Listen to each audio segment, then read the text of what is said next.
CPI 25ാം party കോൺഗ്രസിന് ഇന്ന് ചണ്ഡീഗഡിൽ തുടക്കം. മൊഹാലിയിൽ ഇന്ന് വൈകുന്നേരം 3 മണിക്ക് നടക്കുന്ന പൊതുസമ്മേളനത്തോടെയാണ് പാർട്ടി കോൺഗ്രസിന് തുടക്കമാകുക.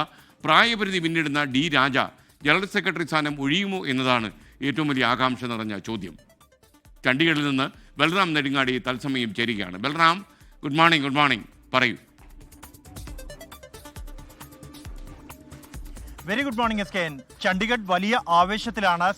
കമ്മ്യൂണിസ്റ്റ് പാർട്ടിയുടെ ഇന്ത്യയിലെ രൂപീകരണത്തിന്റെ 100ാം വാർഷികത്തിൽ നടക്കുന്ന ഈ 25ാം പാർട്ടി കോൺഗ്രസിന് വേദിയാവുകയാണ് ചണ്ഡീഗഡ്.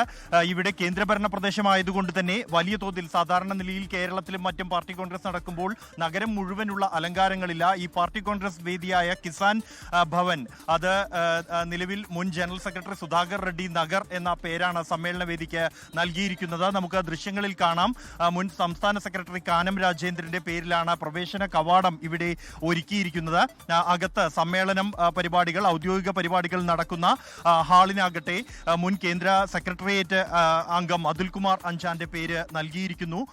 ഇത്തവണ പാർട്ടി കോൺഗ്രസ് പാർട്ടിയെ സംബന്ധിച്ചിടത്തോളം ഏറെ നിർണായകമാണ്. എന്നാൽ കാര്യമായ പ്രത്യയശാസ്ത്ര തർക്കങ്ങളോ മറ്റും അല്ല, മറിച്ച് നേതൃമാറ്റം ഉണ്ടാകുമോ എന്ന ചോദ്യം തന്നെയാണ് ഈ പാർട്ടി കോൺഗ്രസിലേക്ക് കടക്കുമ്പോൾ പാർട്ടിയിൽ ഉയരുന്ന ഒരു ചോദ്യം എന്നുള്ളത്. കേരളത്തിൽ നിന്നുള്ള ഒരു വിഭാഗം നേതാക്കൾ അടക്കമുള്ളവർ പ്രായപരിധി മാനദണ്ഡം കർശനമായി പാലിക്കണമെന്നും ജനറൽ സെക്രട്ടറി ഡി രാജ 76 വയസ്സ് അദ്ദേഹത്തിന് പൂർത്തിയായ സാഹചര്യത്തിൽ അദ്ദേഹം മാറി നിൽക്കണം എന്നുമുള്ള ഒരു ആവശ്യം ഉന്നയിക്കുന്നുണ്ട്. എന്നാൽ മറ്റ് സംസ്ഥാനങ്ങളിൽ നിന്നടക്കം അദ്ദേഹത്തെ പിന്തുണയ്ക്കുന്ന, അല്ലെങ്കിൽ അദ്ദേഹത്തെ പോലെ ദേശീയ തലത്തിൽ അറിയപ്പെടുന്ന സ്വീകാര്യനായ ഒരു നേതാവിന് ഒരു തവണ കൂടി അവസരം നൽകണമെന്നും അത് ഇപ്പോഴത്തെ ഇന്ത്യ സഖ്യം പോലെ ഒരു സഖ്യം ഉണ്ടാകുന്ന പശ്ചാത്തലത്തിൽ അദ്ദേഹം നേതൃത്വത്തിൽ ഉണ്ടാകേണ്ടത് ആവശ്യമാണ് എന്നുമുള്ള ഒരു നിലപാടുണ്ട്.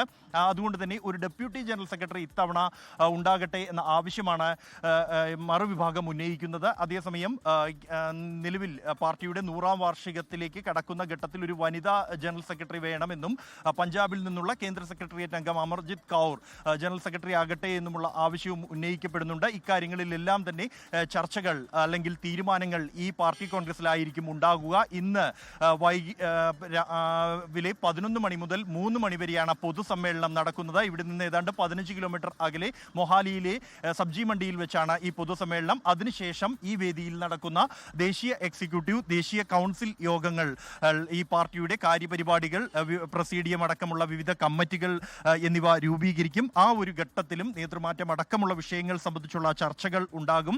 ഈ പാർട്ടിയെ സംബന്ധിച്ചിടത്തോളം ഏറ്റവും പ്രധാനം എന്നുള്ളത് പാർട്ടിയുടെ ഇടതുപക്ഷത്തിന്റെ കരുത്ത് വർദ്ധിപ്പിക്കുക, BJPക്കും RSSനെതിരായ പോരാട്ടം ശക്തിപ്പെടുത്തുന്നതിന് വേണ്ട ആശയ രൂപീകരണം എന്നുള്ളതാണ് ഈ ഒരു പാർട്ടി കോൺഗ്രസിന്റെ തന്നെ പ്രധാന അജണ്ട. അതിനുവേണ്ടിയുള്ള ചർച്ചകൾ തന്നെയായിരിക്കും ഈ പാർട്ടി കോൺഗ്രസിൽ ഉണ്ടാകുക. Thank you Balram Nedungadi. ലോകത്തെവിടെയായാലും ഏത് സമയത്തും 24 വാർത്തകളും ഓഗ്മെന്റഡ് റിയാലിറ്റി പാക്കേജുകളും എക്സ്പ്ലെയിനറുകളും വിശദമായി കാണാൻ ഞങ്ങളുടെ YouTube ചാനൽ നിങ്ങൾക്ക് സബ്സ്ക്രൈബ് ചെയ്യാം.